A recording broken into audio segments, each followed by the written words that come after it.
Falou em carboidrato, qual que é o principal? Qual que eu tenho que decorar, prof? É a molécula de glicose, tá? Então, vou até colocar aqui para vocês para a gente já começar a falar sobre a glicose, né? Olha aqui. C6H12O6. Na hora que essa caneta fica tremidinha, gente, me desculpem, mas eu tento arrumar. Olha aqui, C6H12O6. Essa molécula é a molécula de glicose, tá? E tem a nossa grande função energética. Os carboidratos são as principais fontes de energia para as nossas células. Ah, professora, mas os lipídios não são mais energéticos? Eles são, mas eles são mais difíceis de serem utilizados. Então, eles são uma reserva mesmo. Eles são utilizados em um segundo plano. Enquanto tiver carboidrato, gente, as nossas células vão utilizar carboidrato, tá? Vou falar um pouco de metabolismo energético depois, mas já vou falar isso. Então, a nossa reserva energética, a nossa fonte de energia principal são os carboidratos, que ou já estão na forma de glicose ou que são quebrados, transformados em glicose, para que essa glicose, então, seja utilizada para a produção de energia. O que mais que a gente tem para falar sobre os carboidratos?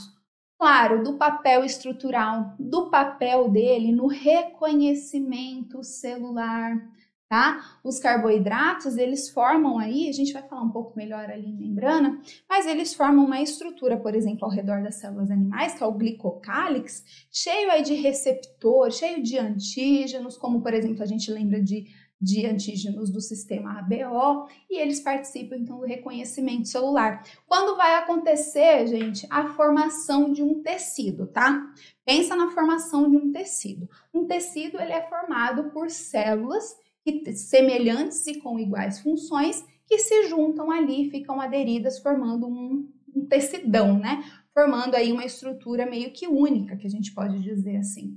Como é que essas células se reconhecem? Como é que acontece isso? Porque tem que ter estruturas, ali tem que ter componentes celulares que permitam esse reconhecimento, e os carboidratos fazem parte disso.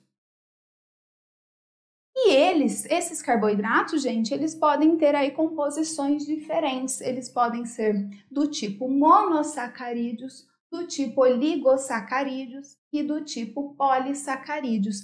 Lembra que eu falei que os carboidratos são polímeros? Sim, são polímeros constituídos por unidades repetitivas de monômeros denominados monossacarídeos. Então, os monossacarídeos, gente, são aquelas moléculas simples de carboidratos. É a glicose, é a frutose, é a galactose, tá? Então, são estruturas, são carboidratos simples. Só que esses carboidratos simples, eles podem se unir, se ligar para formar carboidratos maiores e mais complexos.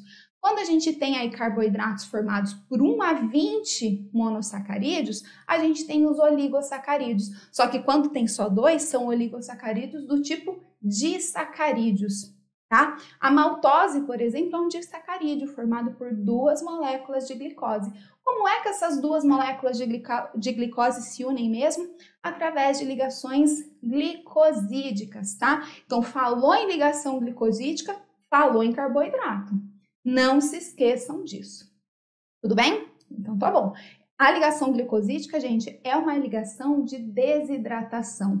Ocorre a liberação de uma molécula de água quando essas duas moléculas de monossacarídeos, elas se unem, tá? Bom, formou um disacarídeo, pode formar um oligosacarídeo. Quando a gente tem muitos monossacarídeos constituindo uma molécula de carboidrato, a gente tem um carboidrato que a gente chama de complexo, nós temos os polissacarídeos. Quais são polissacarídeos importantes da gente conhecer? A quitina, tá? A quitina que forma o exoesqueleto, né, de artrópodes, que forma a parede celular de fungos. A quitina, formado por milhares de moléculas de glicose. A celulose também é formada por milhares de moléculas de glicose e está presente na parede celular de plantas. E outra molécula, aí um outro polissacarídeo muito importante de vocês conhecerem, é o glicogênio. O glicogênio é a reserva energética das células animais e das células de fungos, tá? Formados por milhares de moléculas de glicose. E qual é a reserva energética das células vegetais?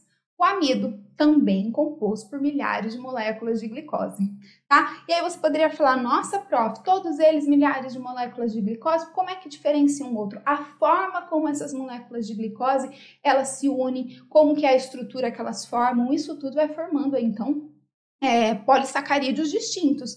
Então, a gente tem quitina, celulose, amido, glicogênio.